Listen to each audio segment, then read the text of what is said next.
This other theoretical lens that I will share with you relates to stewardship theory.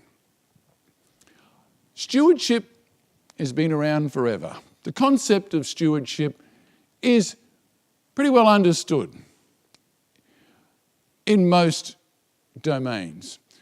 But from a theoretical perspective, there's actually a body of work that has tested the concepts of stewardship.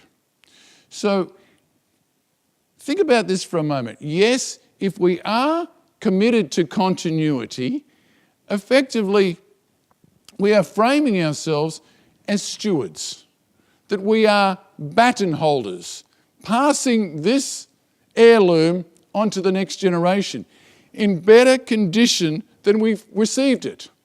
We see ourselves as stewards. But what is stewardship? Well, stewardship has 6 domains and 2 dimensions.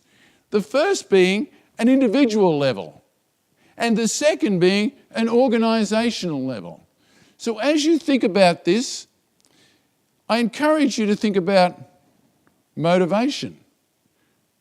A steward or a stewardship orientation or a stewardship climate in your organisation, in all organisations, will be characterised by those individuals who are intrinsically rather than extrinsically motivated. Better way to put that is to say if you do have a continuum, and on this end you've got intrinsic and that end you've got extrinsic, that you're more likely, if you are stewardship orientated, to be down this end. It's not an either or, you're not either that or that, it's somewhere along the continuum, but for stewardship you'd be moving to the intrinsically motivated. You're doing it for the right reason. Sure, you will get paid, you will get pecuniary benefits, etc., competitively so. But at the end of the day, if my ambition is to pass this on, if I'm serious about this legacy or this heirloom, I'm actually moving the conversation or my viewpoint or my mindset to the intrinsically motivation end. The second of the individual dimensions is identification. The way to look at that is that I see this business as an extension of myself. Think about your family business, think about the incumbent leaders, and think about how they treat this business. I would suggest that their identification is very closely enmeshed with the business. They are highly identified. So if you had your continuum again, identification high versus low, there's somewhere down here. That's a characteristic of stewardship. And in these organisations, they use, or leaders use, or throughout the organisation, there is a use of personal power rather than positional power. And that effectively means that because I'm the manager doesn't mean that I treat you as a supervisor or as a worker as someone below me. I will use my power not from a positional aspect, from more to do with I will encourage you to actually see the world as I do, rather than the hierarchy which will be the way that a non-stewardship orientation would operate.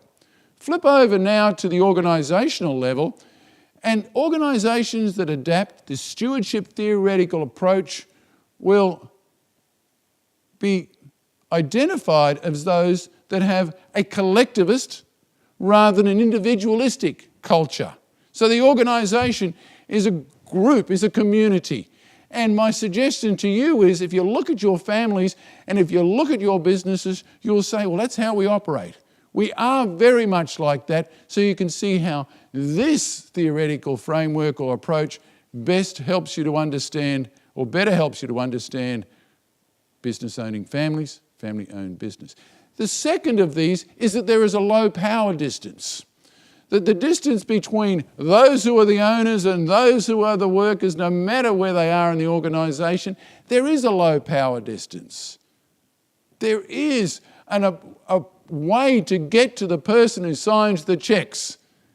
We do not although we do have, of course, organisational charts and structures in these organisations, the power and the way that that power is broken down is lower in business owning families, family-owned businesses that have a stewardship climate or a stewardship orientation. And finally, the involvement orientation. And this is key for those of you who are entering into your family context, or for those of you who are starting to work or think about working for a business-owning family. These are the characteristics that they will demonstrate. We've proven that it is more likely in a business-owning family or a family-owned business that they will have a stewardship climate than those that are not owned by families.